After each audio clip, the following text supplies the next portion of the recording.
Hello everyone, welcome to our YouTube channel Shiksha Alliance. Today we are going to start our daily current affairs session in which we will cover important news from several newspapers, PIB and various government sources. So let's begin our session. Our first topic is Japanese firm lunar lander. तो जो Japanese firm lunar lander इसके बारे में हम जानेंगे. It was carried by a Falcon 9 rocket by SpaceX from Cape Canaveral, Florida. इसको carry किया गया था Falcon 9 रॉकेट की मदद से SpaceX के Cape Canaveral, Florida से. लूनर लैंडर के बारे में हम जान लें. It is known as M1. It is from a small Japanese company Space. इसका नाम जो है M1 है. ये आपका एक स्मॉल जापानीज कंपनी स्पेस का है. It could be the first cargo successfully carried to the moon surface by a private company. और ये जो आपका पहला कार्गो है जो कि सक्सेसफुली कैरी किया गया है मून के सरफेस में प्राइवेट कंपनी के द्वारा. अदर विजिटर टू मून, इसके अलावा जो और भी मून पर जो विजिट किया है तो वो सबका भी नाम हमें याद होना चाहिए. यूएई का जो था Rashid rover about Japanese mission, NASA का आर्टेमिस मिशन था, कैपस्टोन जो था NASA finance mission to explore an orbit in which NASA plan to build a lunar outpost where astronaut will stop over before going to the moon. और जो capstone था ये NASA द्वारा finance mission था explore करने के लिए एक ऑर्बिट को, जिसमें नासा का प्लान था कि वो बिल्ड करे एक लूनर आउटपोस्ट को जहां पे एस्ट्रोनॉट स्टॉप करेंगे मून पे जाने के पहले. Dhanauri south Korean space probe, जो धनौरी आपका ये साउथ कोरियन का स्पेस प्रोब है, कंफ्यूज नहीं होना है कि ये इंडिया का है. लूनर 2 जो कि आपका यूएसएसआर का था. नेक्स्ट टॉपिक है हमारा इसरो नेविक. इसरो के नेविक के बारे में जानेंगे. पहले भी इसे कंसिडर कर रखा है हम लोगों ने डिटेल्स में नेविक के बारे में. With an aim to promote the civilian use of navigation with Indian constellation NavIC, the space agency is introducing the L1 frequency in all its future satellite. इनका मकसद है कि प्रमोट किया जाए सिविलियन यूज को नेविगेशन के लिए इंडियन कॉन्स्टिलेशन की मदद से, जिसको नेविक शॉर्टली कहा जाता है. स्पेस एजेंसी इसरो जो है वो इंट्रोड्यूस करेंगे L1 फ्रीक्वेंसी को अपने सारे फ्यूचर सैटेलाइट के लिए. इसरो का प्लान को हम समझते हैं. The new satellite NVS-01 onwards mean to replace this satellite will have an L1 frequency. तो नया सैटेलाइट NVS-01 के बाद जो होगा वो रिप्लेस करेगा सैटेलाइट को जिसमें सब में अब L1 फ्रीक्वेंसी होगा. The L1 is the oldest and most established GPS signal, which even the less sophisticated civilian use device such as smart watches are capable of receiving.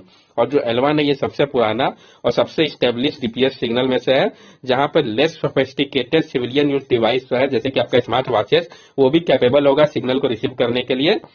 Thus with this band the use of NAVIC in civilian use gadget can go up. इस band के मदद से जो उपयोग होगा NavIC का civilian use gadget के लिए ये बढ़ेगा. ISRO plan to set up ground station in Japan and France to better triangulate the entire area under NAVIC coverage. और इसरो ने प्लान किया है कि वो सेटअप करेंगे ग्राउंड स्टेशन को जापान और फ्रांस में ताकि वो बेटर ट्रायंगुलेट कर सके इंटायर एरिया को नेविक कवरेज के अंदर. NavIC is India's home ground alternative to GPS. NavIC जो है ये इंडिया का होम ग्राउंड अल्टरनेटिव है जीपीएस का. Developed by ISRO, the navigation satellite system was first approved in 2006 but become operational only by 2018. Develop किया गया था इसरो के द्वारा इसको. ये जो नेविगेशन सैटेलाइट सिस्टम है इसको पहली बार अप्रूव 2006 में ही कर दिया गया था, लेकिन ये ऑपरेशनल कब हुआ तो 2018 में. आप समझ सकते हैं यानी लैक ऑफ पॉलिटिकल विल के कारण ऐसा हुआ. At present, it consists of 7 satellites covering the whole of India and up to 1500 kilometre from its boundary. अभी प्रेजेंटली क्या है, ये कंसिस्ट करता है 7 सैटेलाइट को जो कि कवर करता है पूरे इंडिया को और अप टू 1500 किलोमीटर इसके बाउंड्री को. Currently satellite operate on 2 frequency L5 and H. अभी क्या है जो सैटेलाइट है ये ऑपरेट कर रहा है 2 फ्रीक्वेंसी पे L5 और H पे, और L1 की बात कही गई है. L1 फ्रीक्वेंसी है क्या इसको हम समझते हैं. Radio frequency communication refers to wireless communication through the air with electromagnetic wave frequency ranging from 3 kilohertz to 300 gigahertz. जो रेडियो फ्रीक्वेंसी कम्युनिकेशन है ये रिफर करता है वायरलेस कम्युनिकेशन को air with electromagnetic wave frequency की मदद से, जिसका रेंज जो है 3 किलोहर्ट्ज से 300 गीगाहर्ट्ज तक होता है. L1 frequency is the most commonly use frequency in GPS. और जो L1 फ्रीक्वेंसी है ये सबसे ज्यादा कॉमनली यूज फ्रीक्वेंसी है जीपीएस के लिए. अदर नेविगेशन सिस्टम, इंडिया के नेविक के अलावा जो अदर नेविगेशन सिस्टम है तो कौन सा नेविगेशन सिस्टम किस कंट्री का ये पता होना चाहिए. जैसे यूएसए का जीपीएस ये सबको पता है, गैलीलियो यूरोपियन यूनियन का है, ग्लोनास रशिया का है, बाइडू चाइना का है और क्विस्ट जापान का है. नेविक इंडिया ओन जीपीएस ये एग्जांपल है आपका make in India, made in India और मेड फॉर इंडियंस के लिए. 7 सैटेलाइट जो है वो कंप्लीट कर रहे हैं Indian regional navigational satellite system IRNSS को. ये प्रोवाइड करेगा एक्यूरेट रियल टाइम पोजिशनिंग और टाइमिंग सर्विस को. बेनिफिट करेगा फिशरमैन, फार्मर और सारे पीपल को इंटायर इंडिया और सार्क रीजन के. इसका बेनिफिट क्या होगा? तो टेरेस्ट्रियल, एरियल और मैरीटाइम नेविगेशन में, डिजास्टर मैनेजमेंट में, व्हीकल को ट्रैक किया जा सकेगा और फ्लीट के मैनेजमेंट में इंटीग्रेशन किया जा सकेगा मोबाइल फोन के साथ, प्रिसाइज टाइमिंग बताया जा सकेगा, विजुअल और वॉइस नेविगेशन प्रोवाइड हो सकेगा। इसके मदद से ड्राइवर को मैपिंग और जियोडेटिक डाटा जो है कैप्चर कर सकते हैं हम। टेरेस्ट्रियल नेविगेशन में भी मदद करेगा हाइकर और ट्रैवलर के लिए, तो इनका मल्टीपल बेनिफिट है। नेक्स्ट टॉपिक है हमारा स्टीप पर्सन सिंड्रोम। तो हम जानेंगे स्टीप पर्सन सिंड्रोम के बारे में। French Canadian singer Celine Dion, 5 times Grammy Award winner, has opened up about being diagnosed with stiff person syndrome (SPS), a rare neurological condition that makes the muscle spasm uncontrollably. ये क्या है? Neurological condition है, ये important होना चाहिए, पता होना चाहिए। फ्रेंच कैनेडियन सिंगर जो है कैलिन डियोन, जो कि 5 टाइम्स ग्रैमी अवार्ड विनर भी रह चुकी है, उन्होंने बताया है कि उनको डायग्नोज किया जा रहा है स्टीफ पर्सन सिंड्रोम से, जो कि एक न्यूरोलॉजिकल कंडीशन है, रियरली होता है, जिसमें मसल स्पैम अनकंट्रोलेबली होता है।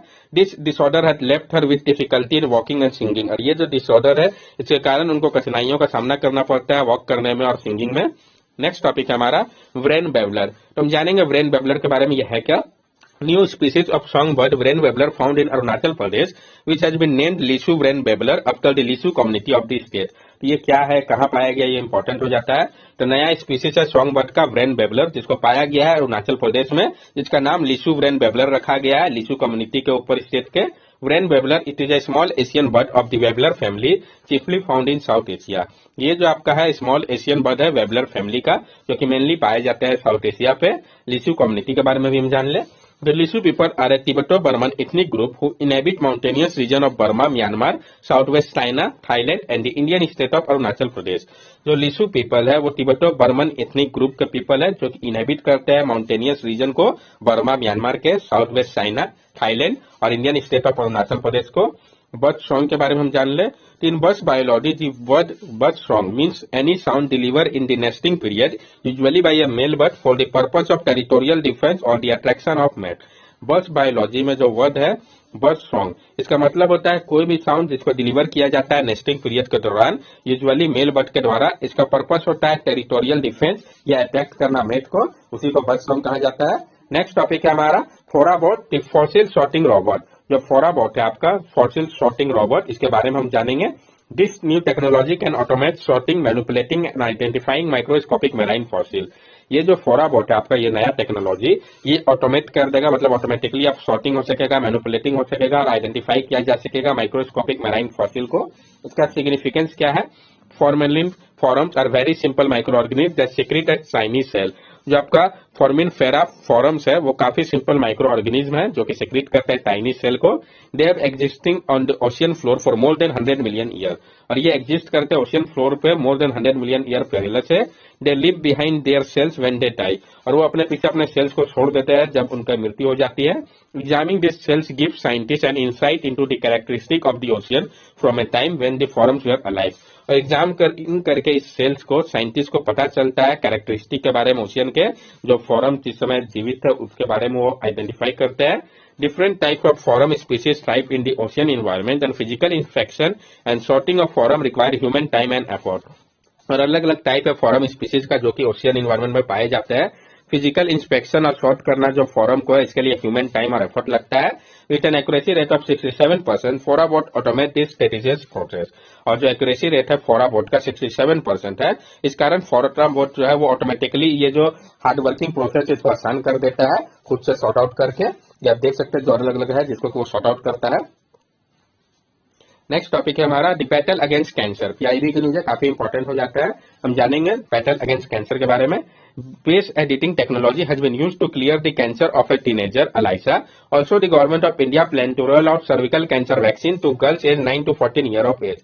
जो बेस एडिटिंग टेक्नोलॉजी है उसका उपयोग किया जा रहा है क्लियर करने के लिए कैंसर को टीनेजर जिनका नाम एलाइसा था।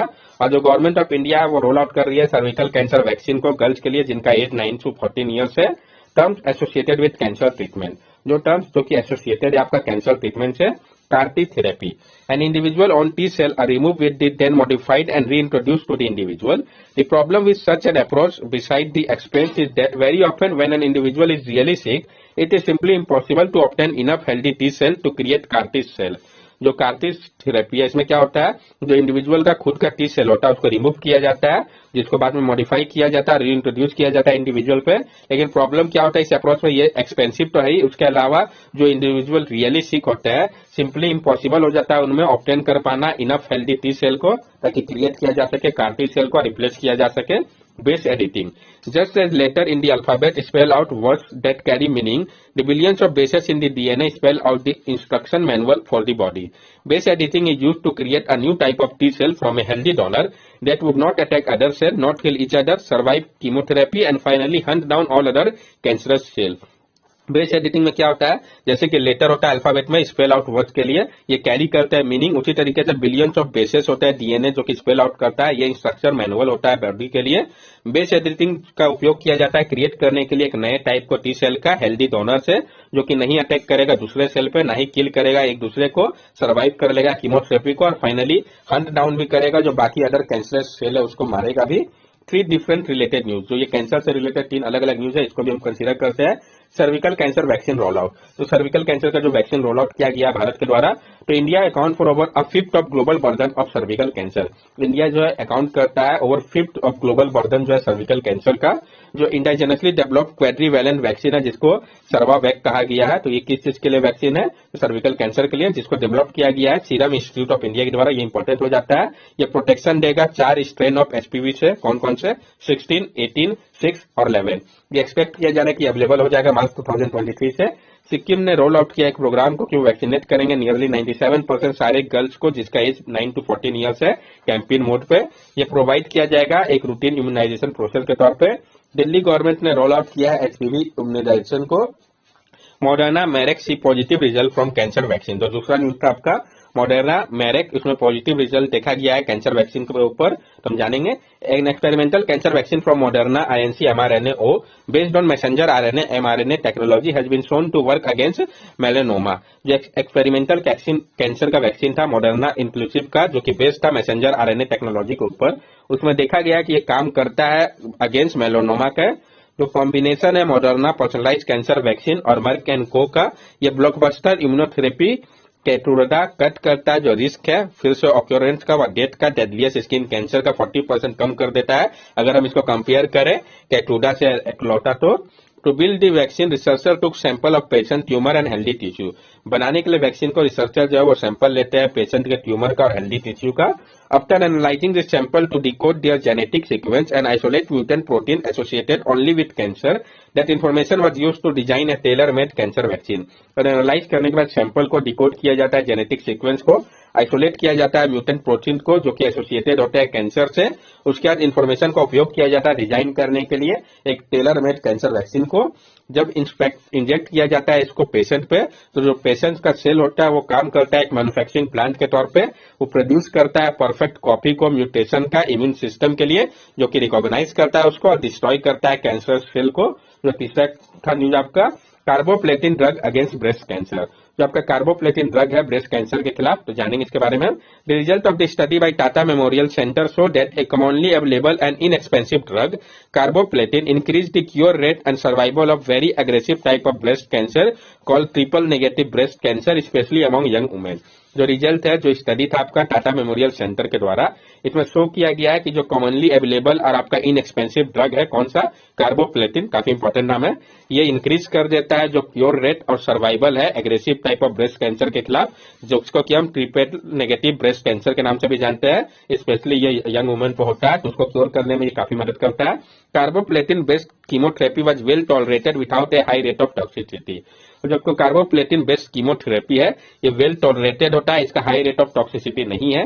कार्बोप्लेटिन is the drug used to treat different type of cancer, और जो कार्बोप्लेटिन है वो ड्रग है जिसका उपयोग किया जाता है ट्रीट करने के लिए बहुत सारे टाइप ऑफ कैंसर को। That's all for daily current affair session. अगर आपको हमारी वीडियो अच्छी लगी हो तो हमारे चैनल सब्सक्राइब करें, हमारे वीडियो को लाइक करें और ज्यादा से ज्यादा शेयर करें।